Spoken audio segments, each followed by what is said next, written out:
Je vais quelques annonces. Aujourd'hui, le 10e dimanche après la Pentecôte, le premier dimanche du mois d'août, mais nous avons la fête du 6 août, la transfiguration de notre Seigneur. Lundi, demain, Saint Gaëtan de Thienne, confesseur. Mémoire de Saint Donat, évêque et martyr.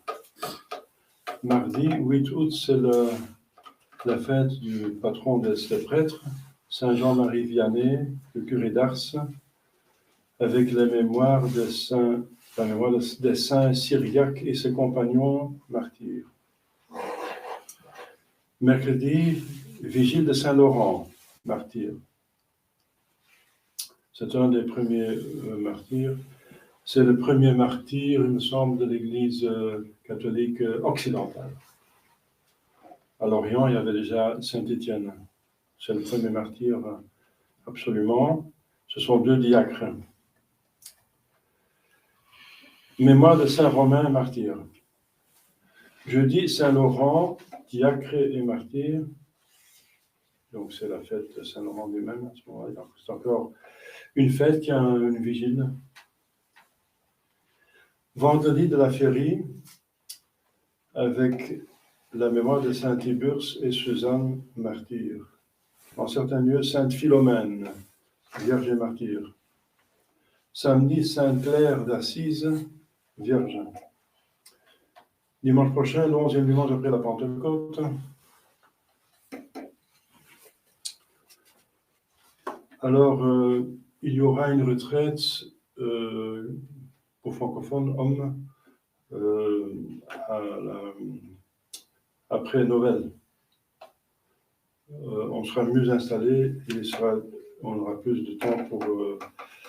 parce qu'il y a presque pas d'inscription cette fois-ci. C'est vrai que c'était assez tard pour annoncer. Enfin, quoique j'avais déjà l'intention de faire la retraite. Donc, pour les femmes, si les femmes veulent une retraite, il faut s'organiser autrement pour le logement. Les hommes peuvent loger ici. Donc, ce sera les retraites seront donc après Noël. Au nom du Père et du Fils et du Saint-Esprit, ainsi soit-il. Chers fidèles, c'est la deuxième fois que dans l'année, on reçoit cet évangile. Vous vous rappelez que pendant le carême, vers la fin du carême, on a le même évangile. Et c'est étonnant parce que c'est un mystère glorieux. Jésus littéralement montre sa gloire. Et je vous expliquais à l'époque pourquoi cet évangile-là. Eh bien, alors, pour la même raison, l'évangile est ici. Pas pour préparation de la Pâque, bien sûr, mais pour bien comprendre le mystère de la croix. Et pourquoi l'Église propose ce mystère de la croix à partir de la transfiguration? C'est parce que, justement, les dimanches après la Pentecôte et le temps après la Pentecôte, c'est un temps où l'Église veut développer la vie spirituelle de ses enfants. Et la chose la plus cruciale, c'est la crux, c'est la croix. Porter la croix quotidienne. Donc maintenant, il s'agit de bien porter la croix quotidienne. Si on porte bien la croix quotidienne, on va au ciel. On expie ses péchés, on mérite pour les âmes purgatoires, et on va au ciel. Donc, porter bien sa croix.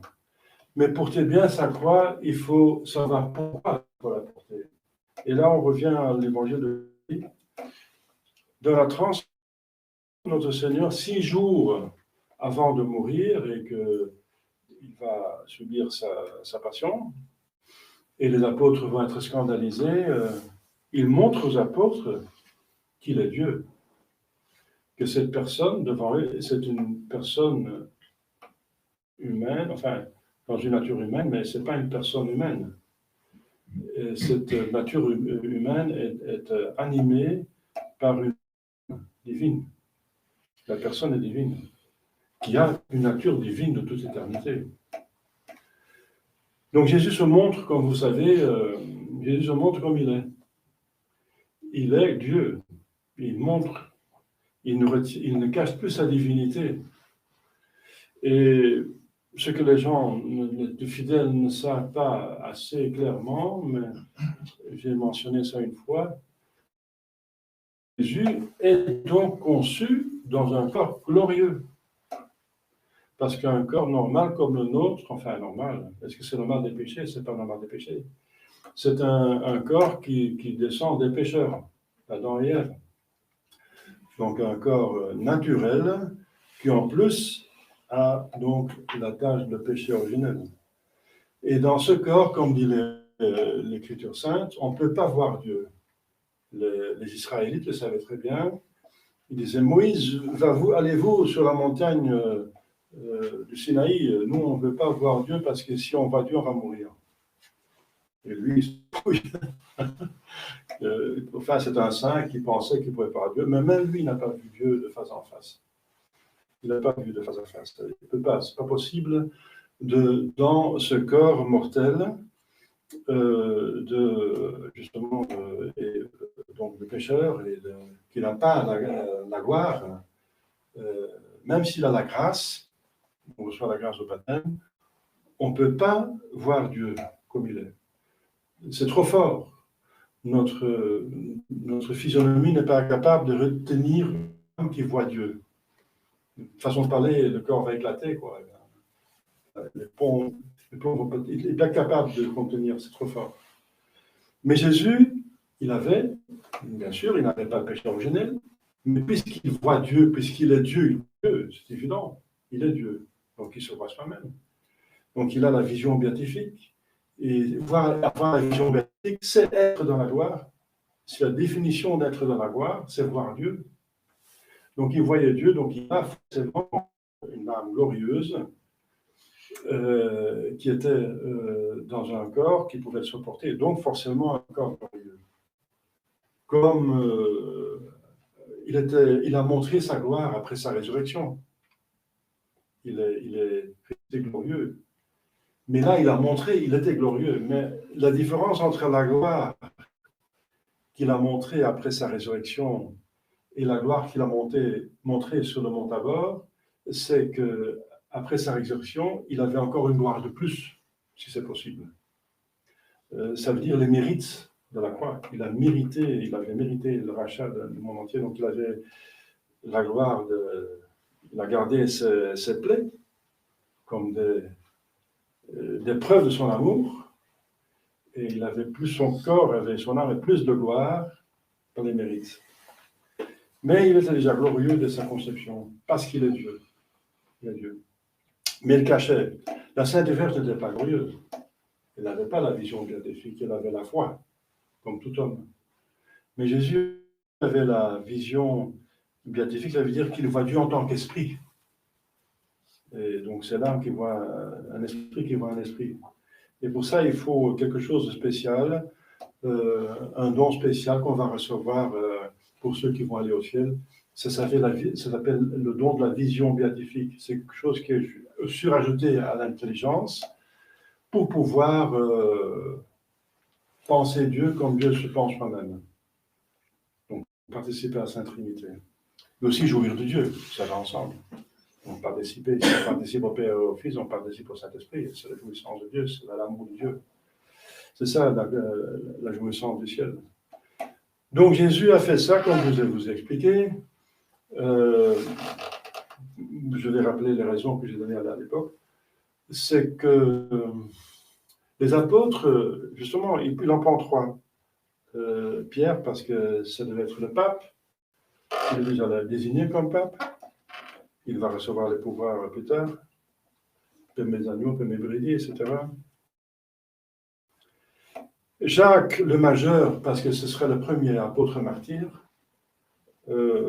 Donc sa générosité, n'est-ce pas, et sa pénitence aussi. Et Jean, c'était son frère, parce que c'était le plus pur, n'est-ce pas, l'innocence, n'est-ce pas, il était vierge, il était donc, voilà, ce sont les trois apôtres, piqués par leurs excellence, enfin leurs vertus, ont mérité plus que les autres d'être plus dans les intimités, dans les secrets du homme Dieu. Ce sont les mêmes trois qui seront dans le jardin des Oliviers, tout près de lui. Voilà. Donc, et normalement, ils ne devraient pas se scandaliser. Et encore, ils se sont scandalisés. Là, il voit qu'il est Dieu. Et il a dit, n'en parlez pas qu'après l'homme, le Fils de l'homme, c'est lui, sera ressuscité des morts. Donc, c'est une xème fois qu'il dit qu'il va mourir et ressusciter. Et encore, on n'y croit pas quand il est mort qu'il va ressusciter parce que la mort est tellement atroce, n'est-ce pas?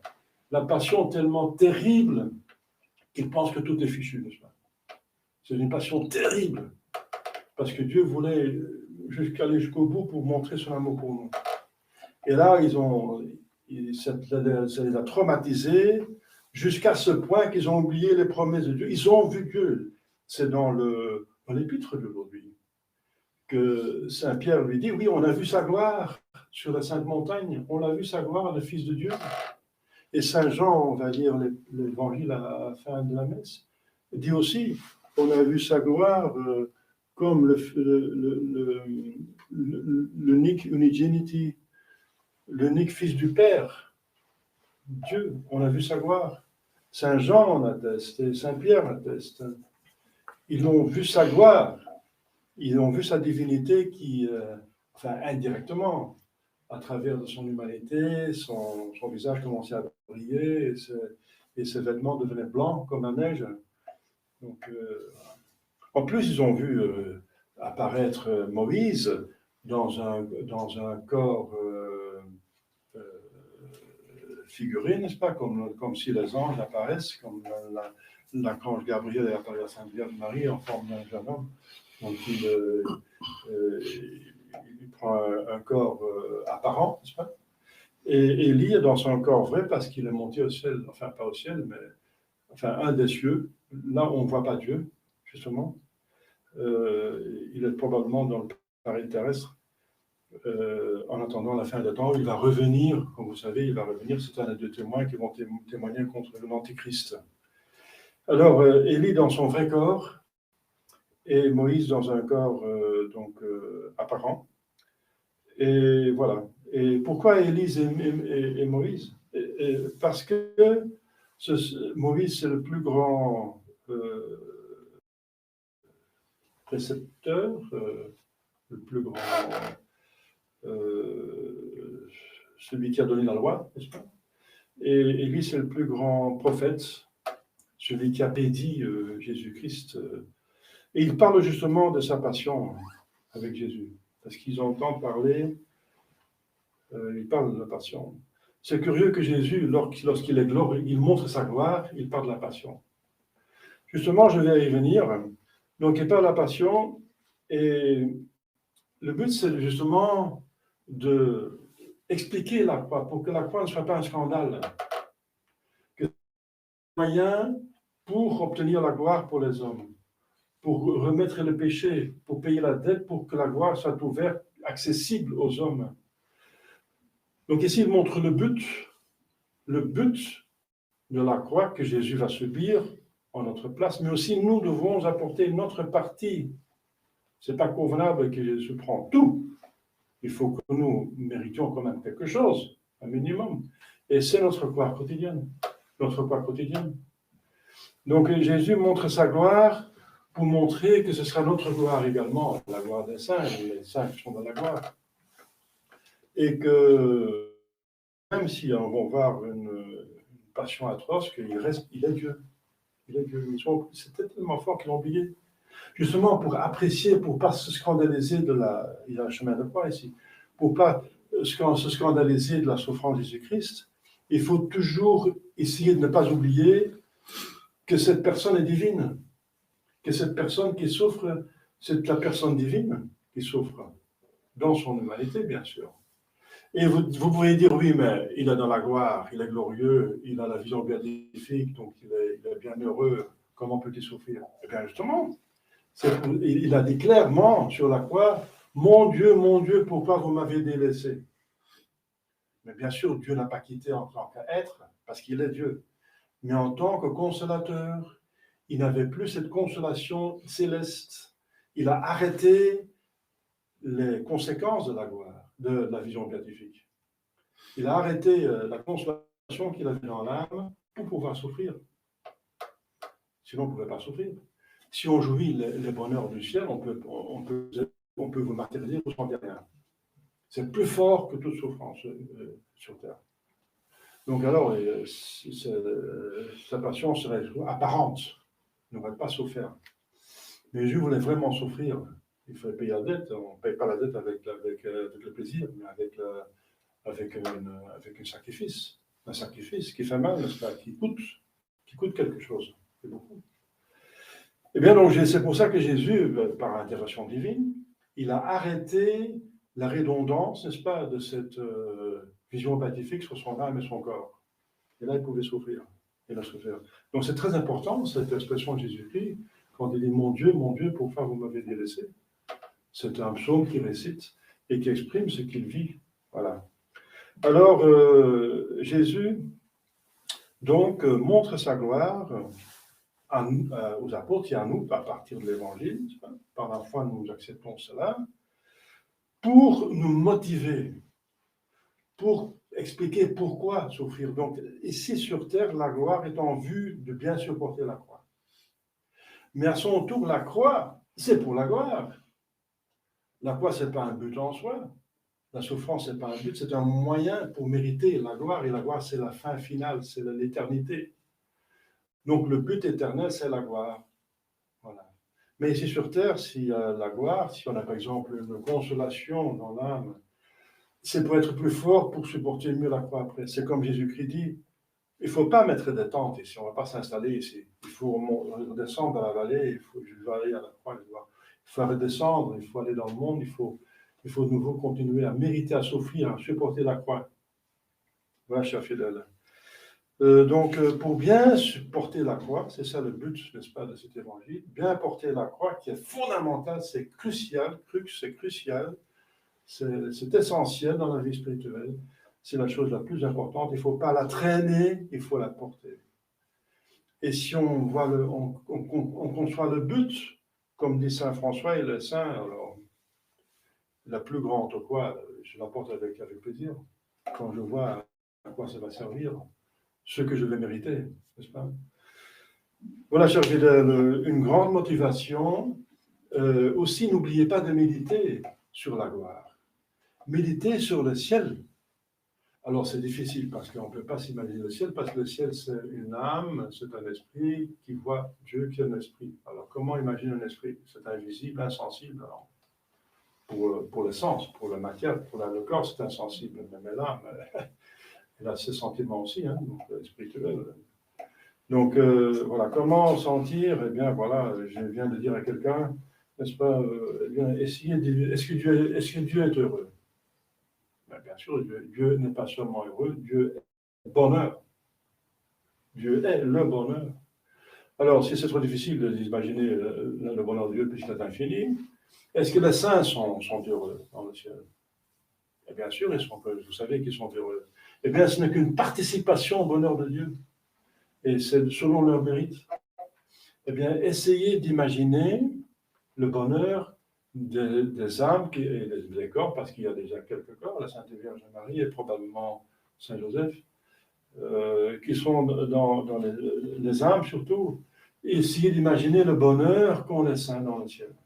Essayez d'imaginer, vous présenter. Eh bien, c'est ça pourquoi vous êtes créés. C'est ça le but. Vous êtes créés pour ça. Et si la terre uniquement sert à gagner cela, uniquement, et tout le reste, c'est le divertissement. C'est dangereux, c'est de vous faire sortir de votre but, de manquer le but. Vous voyez, maintenant, si on voit bien le but devant les yeux, on comprend comment il faut vivre sur Terre. C'est toujours, il faut absolument atteindre ce but parce que la vie est courte. Ça dépend. Chacun, la mort peut arriver à chaque instant, mais en tout cas, elle arrivera pour tout le monde. Donc, il faut être préparé, il faut être prêt pour ce but, pour avoir la meilleure place, enfin une bonne place. Même Thérèse de Lisieux, n'est-ce pas? Elle voulait la meilleure place. Ce n'est pas de l'égoïsme, c'est juste, c'est un devoir. Ça, c'est un amour de soi qui est impéré. Il faut s'aimer. Il faut s'aimer tellement qu'il faut tout sacrifier pour être heureux. C'est obligatoire. C'est le ciel. Voilà. Donc, c'est un amour de soi qui est voulu par Dieu. Donc, il faut tout faire pour aller là, et c'est voulu par Dieu, c'est très bien. Et justement, si on est dans les autres, nous, on est saints, on peut d'autant plus aider les autres pour aller aussi dans le ciel. On ne peut pas donner ce qu'on n'a pas. Donc, si vous aimez les autres, vous ne voulez pas être égoïste, aimez les autres, prenez d'abord soin que vous êtes saint vous-même. Alors, vous pouvez mieux aider les autres. Comme dit Jésus, enlevez d'abord la trave qui est dans votre œil pour mieux enlever le brin qui est dans l'œil de votre voisin. Voilà, chers fidèles, une grande motivation, le but. Il y a seul le but qui peut nous motiver, bien sûr. L'amour de Jésus-Christ, c'était ça, mais Jésus-Christ, justement, c'était son but à lui aussi. C'était son but, c'est de nous amener au ciel. C'est pour ça qu'il est venu sur terre, qu'il a souffert. Même la création, c'était dans ce but. Tout ce que Dieu a fait, c'est dans ce but. Il a créé l'homme pour le ciel. La providence est là pour nous aider à aller au ciel. Donc, toutes les œuvres que Dieu a faites, la création, la providence, la rédemption, la glorification, tout ça, c'est en vue du ciel. Donc, il faut absolument penser au ciel. Il faut penser au ciel, il faut avoir ses idées dans le ciel. Et bien sûr, la pensée de l'enfer, ça peut aider aussi, parce que c'est le revers de la médaille. C'est quel malheur de manquer ce but, et dans quelle misère on va entrer. Absolument pas. Et c'est le seul qui peut mériter l'enfer, c'est le péché. Donc le seul mal sur terre, c'est le péché. Tout le reste est méritoire. Les maladies, les contretemps, tout ça, le bazar qu'on a maintenant, toutes ces crises. Si on accepte avec patience, on mérite. Donc c'est grave, ça fait mal, mais voilà, c'est une croix. Et si on voit le but, on est motivé. C'est pour ça qu'il y a l'évangile que Jésus montre avant sa passion, sa gloire. Donc n'oubliez pas de méditer souvent sur le ciel. Lisez ce que le catéchisme dit du ciel, comment l'âme et le corps sont quelles sont les jouissances du ciel, d'avoir la compagnie de millions de saints et de tous les anges. Et donc, que c'est éternel, n'est-ce pas? Un Dieu sait nous rendre heureux. Imaginez un Dieu qui met tout pour nous rendre heureux, alors il sait faire. Et aux confiance, n'est-ce pas? Et voilà, faisons tout pour y arriver. Au nom du Père, et du Fils et du Saint-Esprit, ainsi soit-il.